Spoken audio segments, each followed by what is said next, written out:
Bonjour.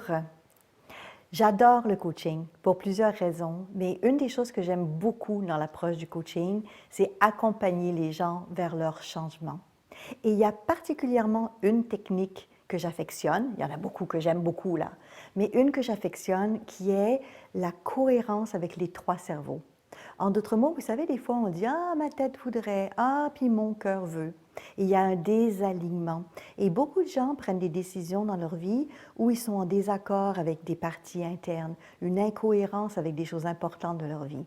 Donc cette technique-là, je l'adore parce que les gens commencent à négocier et à parler à l'intérieur d'eux pour eux et arriver à prendre des décisions justes et éclairées en lien avec les valeurs importantes de leur vie, en lien avec la créativité, avec comment mettre les choses en place et bien sûr en passant à l'action parce que c'est bien beau de penser à des choses, mais il faut le réaliser aussi.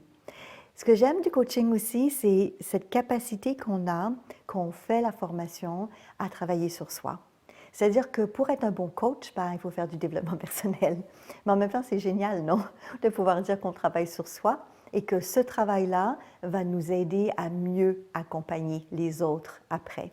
Donc oui, se remettre en question, clarifier ce que nous on veut, générer des changements, aller plus profondément à l'intérieur de nous, dans le but aussi d'aller chercher d'autres outils. En fait, on a aussi des formations additionnelles, des ateliers spécialisés à thème avec le coaching. Donc, il y a le cours de coach, mais il y a plein d'ateliers en plus. Et ces ateliers-là ont pour but d'aller chercher des outils spécialisés, comme par exemple, ça peut être pour aller travailler en entreprise, ça peut être pour travailler au niveau systémique, ça peut être pour comment je vais coacher des enfants, ça peut être est-ce que si j'ai des clients ou des gens qui viennent par rapport à leur santé, leur bien-être. Donc des ateliers spécialisés, c'est toujours magnifique parce que ça nous permet d'aller chercher de l'information additionnelle et surtout des compétences nouvelles et des outils nouveaux pour aller chercher peut-être même des clientèles diverses. Et en plus, et ça c'est une autre chose que j'aime beaucoup dans la formation de coach, c'est qu'il y a des moments de mentorat, de supervision. En d'autres mots, pour être un bon coach, ben, il faut apprendre, développer des compétences et des connaissances, c'est sûr. Mais c'est dans la pratique client, c'est dans la pratique avec le coaché que là, on va être dans le métier de coach.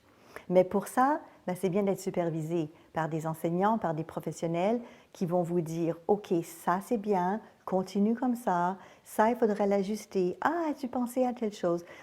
Telle question est bien, mais tu aurais pu la reformuler différemment. As-tu pensé à ça? Peut-être que pour une prochaine fois, tu pourrais. Vous voyez? L'intérêt, c'est de développer encore plus ses capacités, ses compétences professionnelles de l'approche coaching. Et pour ça, les supervisions, c'est juste absolument fantastique. Comme tout le long de votre formation, votre évolution à vous. C'est quoi l'évolution d'un futur coach? Ben, c'est de se coacher soi-même. Commençons par le commencement, par rapport à soi. Donc, l'évolution du changement dans votre propre vie. Et après, ben, pour reprendre un petit adage populaire, le plus beau métier du monde, accompagner les gens à leur changement pour qu'ils soient encore mieux avec eux-mêmes. Donc pour moi, c'est tout ça le métier de coach et c'est tout ça la formation de coach chez IDECOM International.